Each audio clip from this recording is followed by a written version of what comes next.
Let me bring in our guests right now. Ashok Malik is a partner and chair of India Practice Asia Group. We also have Pawan Verma, former diplomat. Ashok Malik, on a lighter note, taking forward what Vedant was saying, what will be a Biden platter like? I'm not very sure, but the point is, if you do go to ITC Moria, you can get the Clinton platter and the Bush platter. So I'm sure there'll be ITC Moria will be hosting what is fifth US president in the past 20-25 years, and I'm sure they'll come up with a good enough platter. But the fact that we have so many world leaders in India is quite astonishing, because this is quite simply the biggest diplomatic event that has ever happened in our country. Yes, we did host the Non-Aligned Movement Summit in 1983, which was in numerical terms much larger. But as an institution, as an organization, as a platform, G20 is quite unmatched in this world.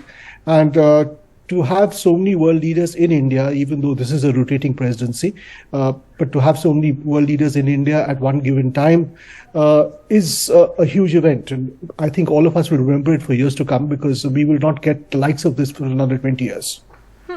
So, the significance of this presidency, I would also say, Pawan Verma, how India has managed to send a message of a different India, of a new India, where digital public infrastructure is something that will be carried forward in terms of financial inclusion plan with other nations, those templates being shared. Besides the series of events that were organized through the year, what do you think will be substantive takeaways when the leaders meet? Thank you, Maria, and my regards to Ashok. You see, I'll tell you one thing. The G20 presidency may be rotational, but the meeting in India has a special significance, because the world is in several key areas at crossroads. There is, of course, the ongoing Ukraine-Russia war. There is still a world recovering from the COVID pandemic. There is the challenge of climate change. There is a need to represent the voices of the global South. And I believe that India's strength lies in the fact that it is a trusted interlocutor with most countries.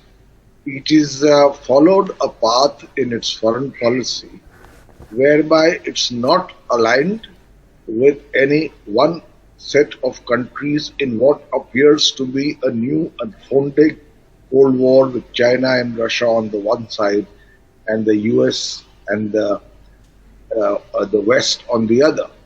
We have taken a stand congruent with our national interests, which has been appreciated by both sides.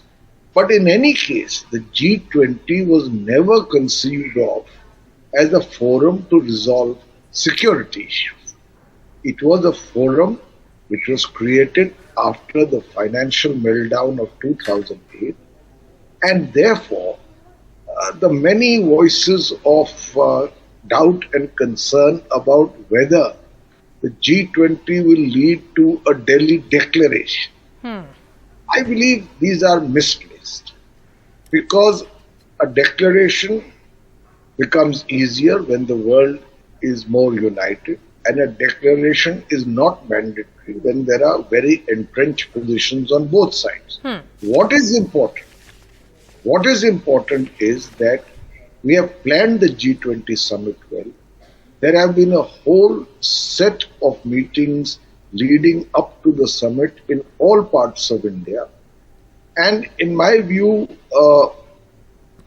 it's been a successful attempt to showcase an India which is playing an increasingly important role at the global stage. Yes. And to that extent, I think the G20 summit is especially important. Yes. And Ashok Malik, India along with the United States has been really pushing for multilateral developmental banks to reimagine themselves and perhaps prepare themselves for new age challenges. Because if you look at the big takeaways or deliverables in terms of the finance track, that is, of course, a big focus along with the UPI. You see, as Pawan Verma very astutely pointed out, what this G20 presidency has done is brought the issues of the countries of the global south, the 120 odd countries of the global south, right to the heart of the G20 agenda. G20 started off in 2008 as a financial stabilization and management platform for leading economies. But the real economic problems of today, especially post-COVID and post the Ukraine war, these have been two major shocks to our system, to our global system in the past 2-3 years. These shocks have led to supply chain blockages, they've led to food shortages, they've led to energy shortages, and there's also been an issue of unsustainable debt. Debt from multilateral developmental banks, debt from individual countries such as China, to be honest, which funds a lot of its developmental projects through loans which become unsustainable, even in our neighborhood. So by bringing these issues of the global south right to the heart of the G20 process through this presidency, India has brought the spotlight on what is perhaps the most pressing issue of our times, the socio-economic and developmental crisis in the global south. And if you don't address those issues, quite honestly, today's problems in today's world will just be nowhere close to being resolved. In a sense, the geopolitical battle today is for the hearts and minds of the global south, and to appear as honest friends and interlocutors, and people acting in good faith, countries acting in good faith to support the developmental challenges of the global south. And that is where I think India has worked hard to bring countries such as the US and the West generally to see the light, especially after what happened with the Ukraine war, because the Ukraine war led to food shortages, led to energy shortages, and the brunt of this was borne by countries of the global south. Okay. And I'm going to go straight to the reporters who have just reached Bharat Mandapam, and those visuals have started coming in. Remember, there is a massive security that is in place, that is there all across Delhi, and we'll try and get more details on that. And but Pawan Verma, before I let you go, African Union being included in G20, it's almost like a certainty now. And will you say that that will be undoubtedly the biggest takeaway of Prime Minister Narendra Modi's diplomatic, tenure that we have seen and until date, and also India's G20 presidency?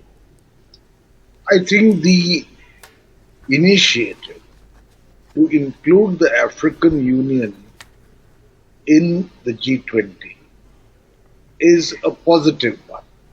But there are many sides to the issue. If you include the African Union, there's a Latin American forum also.